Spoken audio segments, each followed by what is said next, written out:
What is up, people? It is Marshall Monkey here, and after a horrible Gotham episode, I decided to skip Supergirl for now, go back to that later, and watch The Flash. Because let's be honest, when has The Flash let us down, other than Flashpoint? But this episode of The Flash was so good. We had a great episode of The Flash, people. I mean, this episode is probably my favorite of the season. I'm sure next week's will be, well, I guess this week now, or I don't know, but I'm sure the Killer Frost episode will be even better because I love Caitlin Snow so much. Favorite character on the show.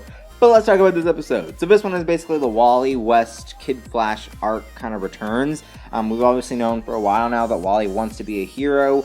We knew for a while now that he's wanted to be this speedster again. And we knew that he was a speedster back on Flashpoint when he was Kid Flash. So we've known this for a while now. They're coming full circle with it because of the end of this episode. And I do like how this gets approached. I like how they opened the episode with him. I thought that was also spectacular. And I also like how Wally was basically throughout the whole episode having some issues with his father. Like having issues with Joe. I think that he had issues with Iris by the end of the episode. I mean, that fight scene alone was just fantastic. But Wally ends up having dreams and these like pains, like where he got hurt in Flashpoint. And so he ends up hearing Dr. Alchemy's name, just like everybody else, like Magenta and the Rival. So he ends up having these visions, having these dreams, and they use him as bait later on in the episode. But until they do that, Wally had some interesting things in this episode, again, with his father, with Joe. But I do love with the moment that he had with Iris. And I feel like when Iris was talking about her speedster powers, like she was like, you know what, I feel like I can't help either. And Barry is like, I don't think Iris feels like she can help without speedster powers too. I know that I can understand Wally getting powers. I don't think Iris will get her speedster powers because she had speedster powers in the comics. That's kind of an Easter egg for this episode, maybe. But I don't think she will get speedster powers anytime soon. I mean, if we have like a season 7, maybe by that time she'll have powers. Maybe. But for now, I don't think that we're going to get any powers from her. But anyway, the scene between her and Wally was fantastic. I love the whole fight scene they had. I think Iris can show herself off as a useful character at some point in the series. Right now, I think we're kind of just waiting for Iris for that moment, but I'm excited for it.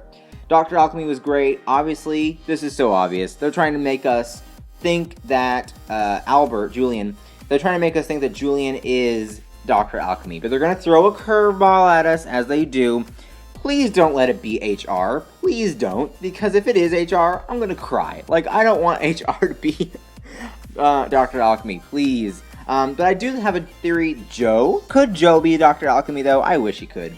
But I do think that Julian Albert, I think that they're setting it up big time to be him. But it's so obvious, though, so I don't understand, like, if it's real, if it's not. I don't know. Like, he was all like, oh, I have to go see my girlfriend. And I'm like, fool, who would date you? Like, I don't even understand. So, I don't know. We'll have to wait and see what's going on with Julian Albert. But I do think that there is some kind of connection.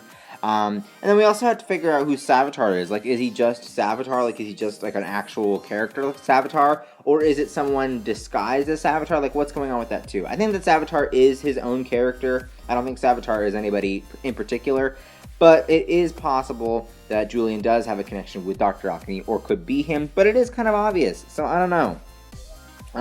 But again, Dr. Alchemy brings Wally to his lair, or whatever you want to call it, when he was giving other people metahuman abilities.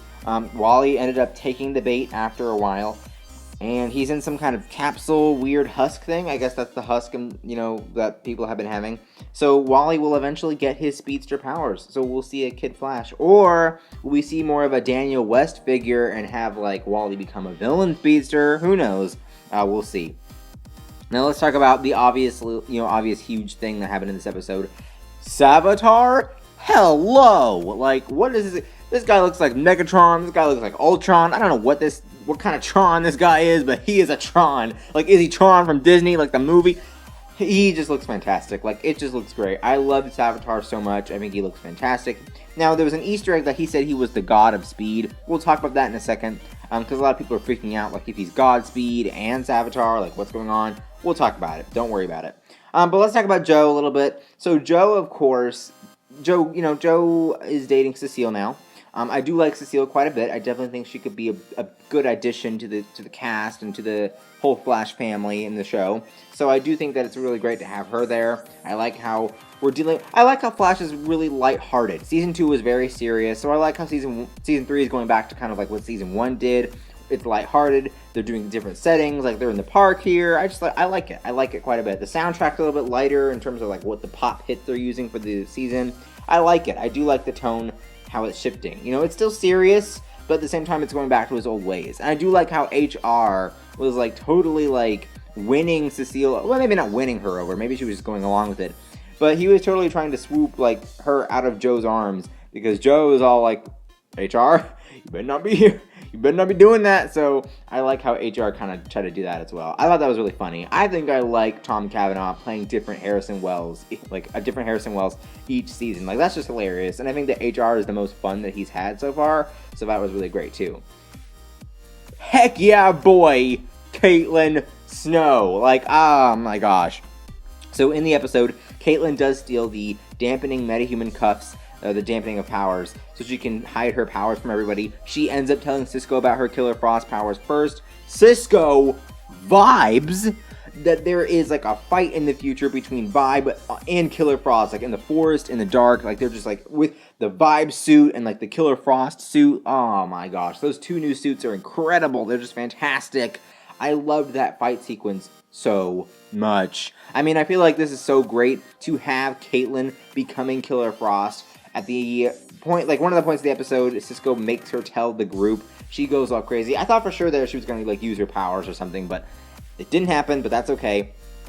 But everybody knows now. Everybody knows about her Killer Frost powers. Literally everybody on Team Flash is going to have powers except Iris. And HR, unless he gets powers. But I think that it was really great that she ended up giving the cuffs back to Barry. She was like, you know what? Barry needs these more than I do to take down Shade. By the way, Shade was in the episode. He didn't look like Shade from the animated series of Justice League. But it was still kind of cool to have him cameo. But we're not going to talk about that. But anyway, yeah, I did like Killer Frost. I think this is her new suit right here, actually. I cannot wait to see Daniel Panabaker back as Killer Frost next week. I am so excited. Can't wait to see it. Like, is she going to stay a villain? Is she going to, like, be a, you know, like a what is it? Like a, what is it? Not a vigilante, but like a anti-hero. Is she going to be like an anti-hero, a villain? Like, what is she going to be? I'm wondering, like, what they're setting up. Because what are they going to do with Caitlin after they have turned her into Killer Frost? So we'll see. But I do like how that was perfect. Everything for her, this episode was perfect. So let's talk about Savitar again. So Savitar, of course, as you guys know, he is going to be the big villain, or one of the big villains, of course, for Season 3. Now, he did say he was the god of speed. Godspeed in the comics, Godspeed's, I guess, face, mask, helmet thing, I don't even know what it is. But Godspeed's face does look like Savitar's. So what I'm thinking is they're trying to blend Godspeed and Savitar together to make one character, or this was their plan all along, and they did God of Speed as an Easter egg. I'm not really sure what it is. All we can do right now is wait to see more of Savitar. I am excited to see where they take him, because it's way more than we've gotten. I mean, it's way more than Zoom, and it's been way more than the Reverse Flash. So we'll have to see how Dr. Alchemy and Savitar, like, what makes them bigger threats. But I think that Savitar already just seems like he's more deadly and way more dangerous than both Zoom and Reverse Flash combined. So what did you guys think of the episode? Comment down below, and I will see you guys later for some more videos. Bye-bye.